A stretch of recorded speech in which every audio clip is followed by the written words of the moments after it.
Hello and welcome to the Out of Life's E3 Bethesda minicast. I'm hosting this one. My name's Ross Miller, and I'm joined by the guy who's been up all night and is maybe a bit shaky, Scott Sedman. Hello. And from the Facebook group, the wonderful David Wyatt. Hello. That's the first time I think I've ever called you David. Now, we're here for a reason. Don't get it often. We're here for a reason. We've all seen the Bethesda Conference. Dave and I were sensible and woke up this morning to watch it. Scott has pretty much been awake for how many hours now? 12.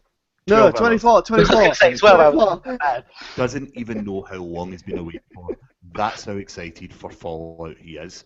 But let's get things started with the first thing that was announced, or the first thing that was shown at the Bethesda Conference, and that was Doom. Dave, what was your reaction to the showings of the single player and multiplayer of Doom? I'm not really a massive first-person shooter person, so it didn't excite me as much as other people might have done, but it did look good. Visually, it was pretty impressive. Pretty gory, though. It takes 6, baby. Yeah. Scott, what did you think? I was blown away, and there was a lot of swearing at the things that were going on, where there was a guy getting his head ripped open, and a guy beating a guy with his own leg, and a guy getting his arm ripped off, and then getting that put through his head. It was amazing, and there was a chainsaw, and there was people getting dismembered, and we said it was like basically saying a massive middle finger to Microsoft, like doing chainsaws properly. Yeah, the chainsaw section was pretty amazing. It's amazing. It was phenomenal. Like anything I could have wanted from Doom, it was there. As the multiplayer, I once sold on it, but we haven't actually played it, so I won't make judgment on it. It seemed like a mix between Halo and COD, which is weird because without Doom, Halo and COD wouldn't exist. Yeah. So it's weird. I don't know. Like I have faith in them. Judging by the single player, it was awesome. So. Yeah. Well, bear in mind, I'm a bit older than you, right? And I remember the days when you used to hunt your PC over at your mate's house to play a bit of Doom Online, Doom 2 to be, or over a LAN to say that.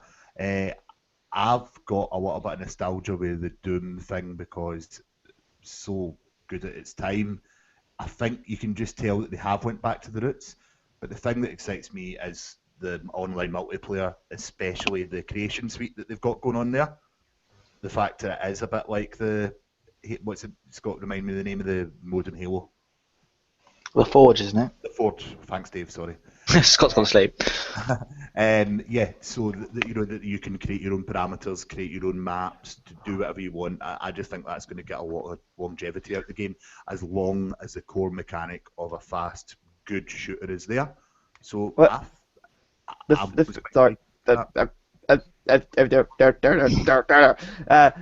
thing is with that, like, from what I understand, is that if you do it on PC, it will work on Xbox and PS4 as well, and vice versa. So it's shared across all platforms. And the stuff that they showed off, like basically they showed that there was a survival mode in there. So basically, it's like Project Spark meets Forge meets DevTools. So brilliant. It's there. Yeah, that to me is amazing. So you could go on and maybe use a PC to create what you want, and then jump on your Xbox to play it if you wanted to. I don't know. Oh, could you not create it on the Xbox? Yeah. I was going to say, I thought I misunderstood that. I mean, Snap Map is not the greatest name, but that was probably the most interesting part of Doom. Well, that's got me interested. I'll probably pick it up. Yeah, I think I've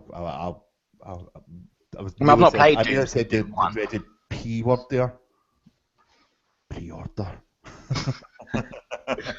And the weapons look very, very good as well. Actually, the weapons all look quite good. It's a bit of a nostalgia blast, isn't it? It's going to be enjoyable.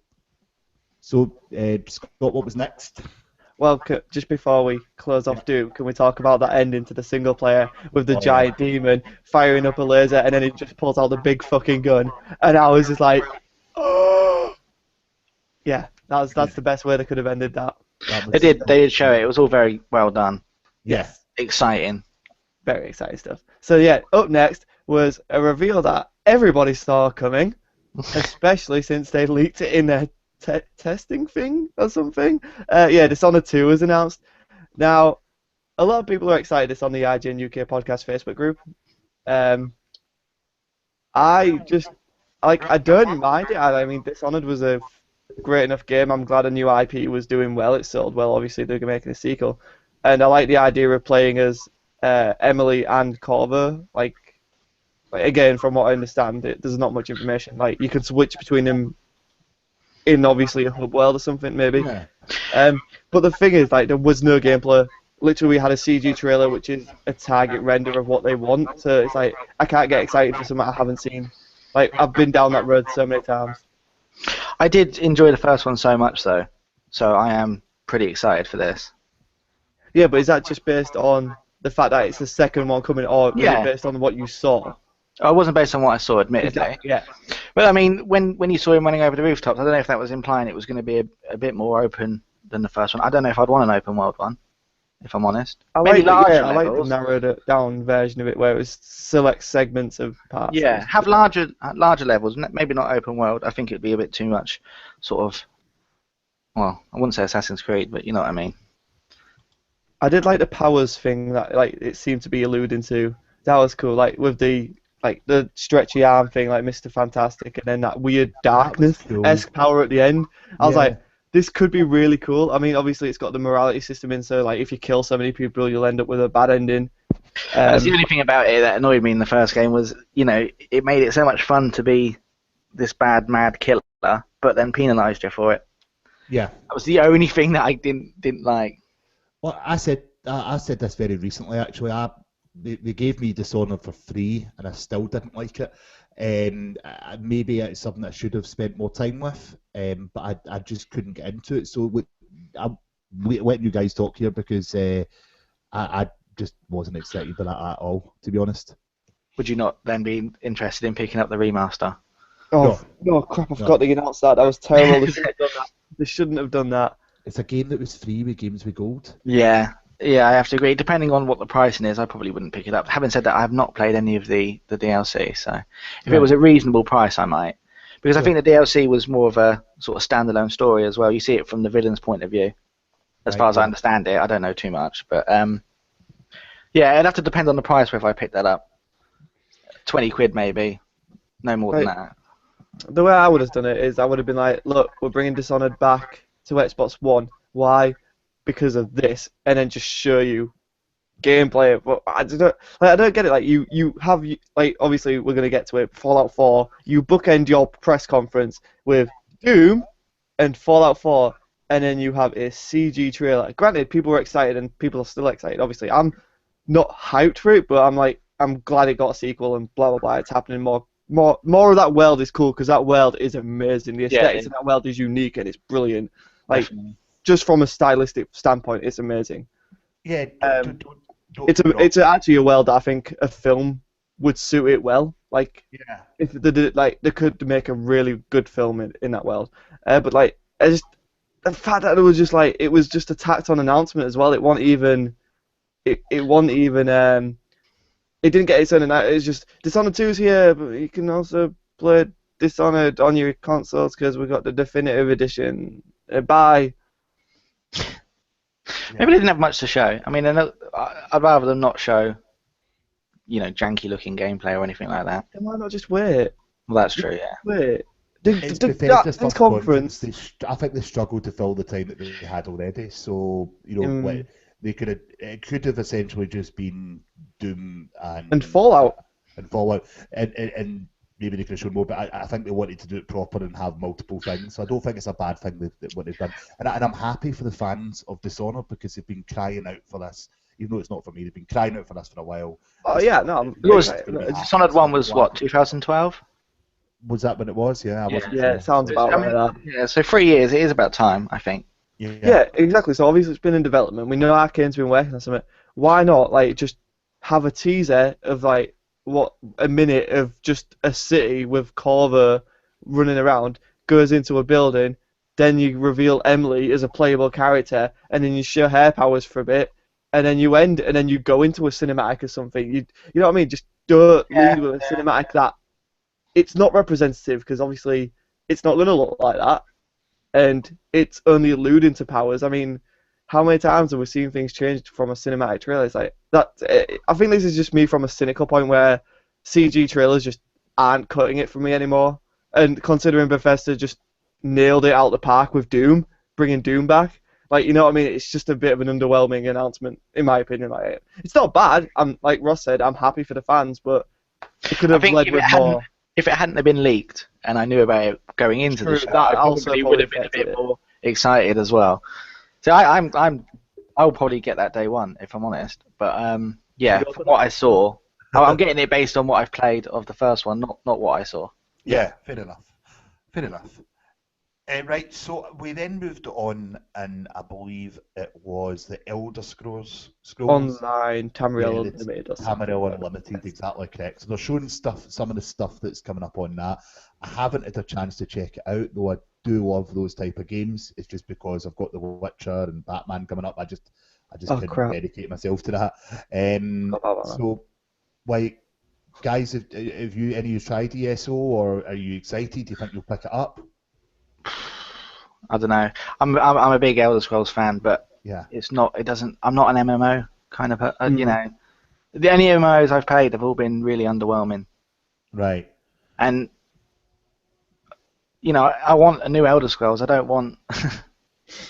You know, when they said, "Oh, it was going to be the whole of the Tamriel or whatever," yeah, that's exciting. But I don't know. I think it's a single player game. I don't want to play it with other people.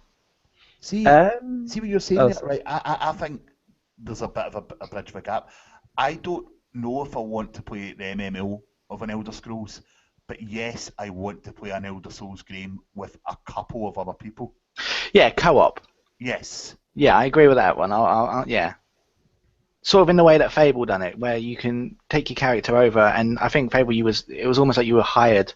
Yeah. You got gold paid to you for the amount of time you played with the other person. Something like that would have been great, but So overall, I think, if we want to hear from the group what you think about ESO, if there's any ESO fans out there, can you let us know how it is, if you're enjoying it, if there's a community group, share it so that people can play together.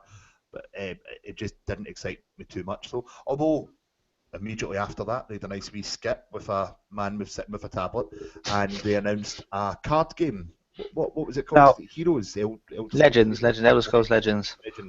Now, the people who I watched this with, like, one of them was a massive Elder Scrolls fan and a massive Hearthstone fan. So as soon as this was like hinted at, he was just like, boom. So like that got him super excited. And you know what? Free to play, can't complain. Pretty excited. I will probably try it. I think we'll all try it because of that, right? The one thing about this is, like, and this is prevalent again later on with the Fallout 4 companion app, they just kept pushing iOS, and I don't understand why. Like, why not make it available? But it's like, make it available on Android as well, you know? I'm sure they will. I would guarantee it almost. No, I assume it will come, but it's like, you know what I mean? It's, guys, at least say it's coming to Android. Yeah. Unless they've got a backdoor deal with Apple where it's like, timed exclusive, don't mention Android. So people just get it on iOS or go out and get it. I don't know what happens in the back door. In the back door? Did I say back door or did I say background? It was me that said back door. Right, but yeah, no gameplay, it was just a little trailer. Yeah. And then that was the end of the conference? Yeah, according to the guy. Heisenberg. No, it was Hines. That's what, P. Hines. Was it P. Hines? Everyone knew what was going to happen at the next point, right? But I don't think anyone knew exactly how oh my god, it was going to be. So jaws were dropped. Scott, let's start with you, Scott. Right. So the first part of let's go to the first part of the trailer that they showed you. What was your thoughts? What are your thoughts overall about Fallout? Okay, so it just opens up with some concept art, and we're just like, all right, which was pretty amazing anyway. Yeah, it was pretty good. A lot of cool concept art there, like especially seeing how some of there was really early sketches on there as well. Like some of the stuff on there, I was like, oh man, this is really early stuff. And I was like, oh crap, maybe it's not coming out this year. And then they come into that mirror shot where they show this new facial character customization, and then you've got this wife coming back and forth like, cute nose, and I was like, oh my god. And then it's like switches around. It's like, oh yeah, you can have. Of course, you can play as a female, like, because everyone was like, oh, you might not be able to play as a female. Like, come on, it's a role-playing game. The one thing I noticed, the character models seem better than what they did in the earlier demo already. Yeah, I noticed that. Because I'm pretty sure that footage was old. like I said. This seemed a lot more recent, didn't it? This has had to be beta or something. You know, like this is getting ready before Gamescom. Gamescom will be the next time they show a finished product. Yeah. But so yeah, then that happens, and then it's on about how this is how what they're using, like giving you, is how they generate their NPCs in the game, which is cool. And then the characters you customize, it generates you a baby as well, based on your characters, your wife and husband. Can I base my characters on me and you? Because I really want to see what our kids would look like. Well, it would be weird. That would be for sure. And then we get what we've seen in the announcement trailer where it's like, oh, the blue, boom, boom, nuke's gone off. He's failed us. And then he skips ahead, doesn't want to ruin the story, obviously, because no one wants the story ruined. And then it's revealed it's 200 years later, and you're playing the same guy. Like it's the same guy you create, isn't it? It's not your son. Yeah. So it kind of does ruin the story a little bit, because he's obviously going to be frozen or suspended or something. Yeah, but I mean, like that's where I think the flashbacks are going to come in. I think he's going to be dealing with a life he could have had with his son, or it might just be that literally just the beginning of the game. I can't see why they would bother procedurally generating a baby if you're not going to see much of it after the opening. Yeah, I think there's going to be more of that, more to do than that. The son's woken up 10 years before you and he's already left, or whatever, 20 years before. But then that's quite close to Fallout, though, isn't it? Oh, instead of looking for your dad, you're looking for your kid. But look, you can speculate all you want. All I know is no matter what they give me, that world is beautiful. Yeah. Yeah, so, and then that was it, really. There was nothing... Oh, wait, no. Then the hammer dropped. Is that an expression? Because then they showed us what Fallout 4 actually is.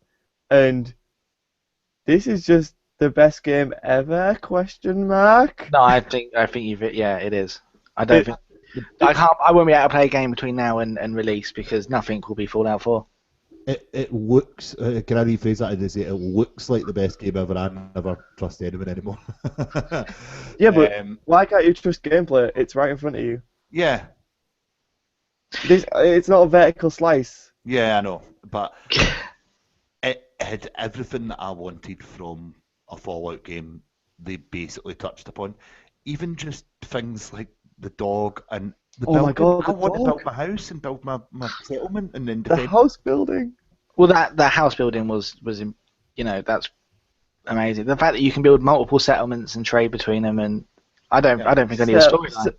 You know what I mean? That is literally it's setting you up to rebuild society, which like in your own way, and you've got the tower defense, and then he's just like, oh yeah, this isn't even the game. This is just optional. This is what you can do. This is how far you can go into it. But the thing that really just got me was like, yeah, we have 50 base weapons. It's like, all right, that's a fair amount of weapons. 700 customizations. Yeah, that's cool. And then they go into it, and then you just see, like, it's not just, oh, you put a scope on it. It's you can completely change the fabric of the gun. Like the best part was when he had the baseball bat. Then it became a metal baseball bat. Then it had a metal baseball bat with barbed wire around it. And it had blade saws on the end of it. And I was like, I can't wait to get into this game. It reminded me of, did you ever play Dead Space 3 where you could build your own weapons? Yeah, the crafting system in that. That was the only part of that game that was good, pretty much. I wasn't a massive fan of the third one. But I want to see that in more games. And what better game than Fallout 4? Yeah.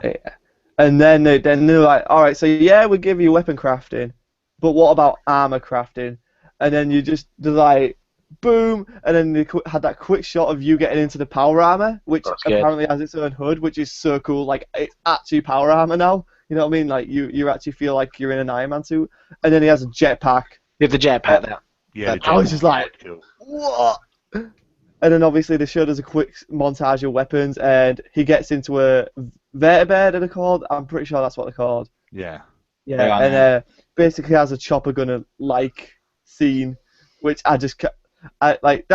is it story? I don't think so. Maybe it's, I don't know, like, you imagine just doing that. And then when the Deathclaw gets him, oh my God, I was freaking the hell out. Deathclaw just gets him and picks him up and just wrecks his ass. I was like, oh, this game's going to be amazing. I can't wait to touch it. Everything they showed as it went on, it was just like, oh, that's amazing. Then something else would happen. You'd be like, oh, that's amazing. I kept expecting that to be it. It's got to be it No, now. and there was just And it just always carried on going.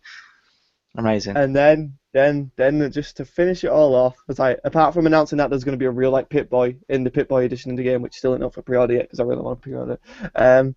I will. They announced the release date 10th, the 11th, 15. Fallout 4 is going to be the game of this year. It's just going to blow everything away. Like if you are in November around that time, and like unless Call of Duty, obviously Call of Duty can stay, Right. you need to move. Because So, Fallout 4 is there's just going to something for wreck you. Halo releases, October. yes, the 27th. Yeah, and then Call of Duty is the 6th, and Yeah. then I think it's the 6th. Is Call of Duty the 6th? I'm not too sure. I don't care for it. It's around there, No, and then it's Call of Duty. November for the 10th. It's, So yeah, someone is Yeah, going I to would- move. I would have. You'd have Battlefront's to, the wouldn't week after. Battlefront is literally Battlefront comes out the 20th in the UK. So 4 weeks of. Oh God. Well, I won't be picking up anything after Fallout 4. So That'll be it for the year. That'll be it for the rest of the. Actually, that'll be it till next year. Duck Hunters, you might have to start saving now for your November gaming. And also, This please may support that Scott might need food and college and everything money because he's going to spend time on Fallout 4 instead of going to university. Is anyone interested in the real life Pip-Boy? Yes. Yes. I think I will. I think that I've not really bought any collector's editions because I've never, wanted to put £100 down. But for that, yeah, I think I will. Just for the one reason, and that when you're playing the game, you can look at your wrist and Yeah. do what that's the sole reason why I want it. I just Yeah. think that it just adds. Guys, I something think, to it. guys, we missed something really important. What's that? The fact that they have old school games that you can play on your Pip-Boy. yeah, Oh, yeah. They have Mario, they have Missile Command, and there has to be Space Invaders in there, right? Yeah. Come on. Like, if they've got them two games in there, Space Invaders is going to be in there at some point. Like, they've actually made the Pip-Boy more than just a stat screen. It's actually what it's meant to be in the game A lore. second screen. I've always Which- thought the Pip-Boy is probably the most stylized stat screen ever, though. I think Oh yeah, no, it was the way always it cool. works in the game is amazing. But now Yeah. it's just a whole new level. Like, that's the thing. Fallout 4, everyone's like, it kind of looks like Fallout 3. Is it going to do anything different? And then they were just like, yeah, Yeah. when next gen. And then the fact that this game has basically been in development for 6 years. They've been working on it for 4 years, but they started pre-production during the DLC for Fallout 3. So, Okay. I'll put it back. He's in a corner. cool. Right. Your favourite single thing, not just saying a game name, but the favourite single thing to come out of the Bethesda conference. Wow. Dave, do you want to go first? You want me to go first? So Yeah, you go first. about it. Right. There was a So, lot. obviously, and I think this is going to go. For me, it's a settlements in Fallout. I just think Good choice. I will grow attached to building stuff. With the tower trading defense between elements them. in it as well, Yeah. and the resource management, yeah. And I'm assuming that probably it's one of them things, if you're not there, then things can go wrong. You have to travel back to try and defend it, or you could return back and your hard-built town's in a flaming mess maybe one day, or people are dead. I don't know. yeah. It just feels as if it's added another dimension to the world for me. Well, because that's what the people risk do to is- going out in the world. Like, Yeah, it gives you that to think about, doesn't it? It's like, yeah. if I leave, like, and this place isn't defended, I could lose it. And this is where my home is. This is where I built my. Yeah, there's all that. Like, that's all psychological on the player, which, in a post-apocalyptic world, you would feel like, you know what I mean? You found somewhere to stay, you defend it. You know what I mean? It's like you're not gonna want it to go to waste. So it's cool. What about you then, Dave? Come on. Yeah, just to say, what's your game changer, since that's a feature on here from the Bethesda conference? Well, I mean, I probably would have agreed with you, but to be different, what about the Fallout mobile game? I mean, Fallout Shower. Just because it was released now, it's out now. I've got it on my phone, ready to play. I've been playing it this morning. I've not played it yet. Well, I've only just watched the announcement, so. Yeah, Yeah, because some people didn't stay. Oh yeah, that also got me very drunk because every time it's available now was down a drink. So You only had that once then? Yeah, I thought that was the only one. Yeah, it was, but there's got to be more. So you had one drink the whole night? Yeah. Oh yeah, no, because Money in the Bank Slowish screwed me up drinking. there. But yeah, Oh, okay. So for I just me, have to ask one thing. Before we recorded this, or yesterday even when I was speaking to Scott privately, he said he was sitting up all night to watch the Bethesda conference and then Money in the Bank. So I said to him he has to play a drinking game, that every time they mention Dusty Rhodes he has to neck a shot. that So also Scott, happened. I did don't you actually do know it? what Money in the Bank is. Not every time. We decided because obviously we had limited shots that we Yeah. had. We would just like do a drink, and then they had a tribute at the beginning, and then Yeah. there was a point in the middle of the match where it was like, oh, Dusty Rhodes tribute from Dean Ambrose, and then it was like, then they mentioned Dusty Rhodes 3 times really quickly, and then it was like Dusty Rhodes at the end. It was like, oh my god. Okay, so But yeah, my favorite thing from Bethesda, go for it. Your game changer. my game changer. Obviously I want to say Fallout 4, but honestly, those brutality, like the way Doom looks and the brutality of it, Brilliant. like come on, come on, it's Doom's back, baby, like come on, how it was a dead franchise, like Doom was dormant, and Bethesda have just come back, like coming in like the original, well not the original FPS, but the daddy of FPSs is back, and it means business. Did you play Doom 3 then? Doom 3 was the first Doom I played. Oh. Yeah, I played Doom 3 on a laptop. Yeah, It was atmospheric, it was scary, but it was very different. I never finished I've it. I not was too played it, to scared. be honest. I Like, thought it was scary the first time I played it, but anyway. Right, Yeah. well, right, cool. just to run through what we've got planned for the rest of the day, since this is the first of many podcasts.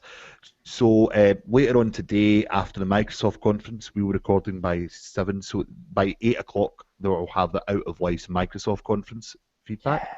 And an hour after the conference is finished, we'll have a pod up for all the other pods, with except that are on today, for all other conferences that are on today, sorry, with the exception to Sony, which will be done tomorrow morning, like what we've done with Bethesda. So hit us up in the Facebook group or go to outoflives.net and leave your feedback on there. There's an email address set up on there just specifically for E3, or a page, sorry. If you want to be involved, if you want to give us your thoughts or opinions. So we'll be back roughly at about 8 o'clock tonight with the dealings, with the rest of it, and I'll be joined by Kev and Scott, and we'll be going over all things Microsoft.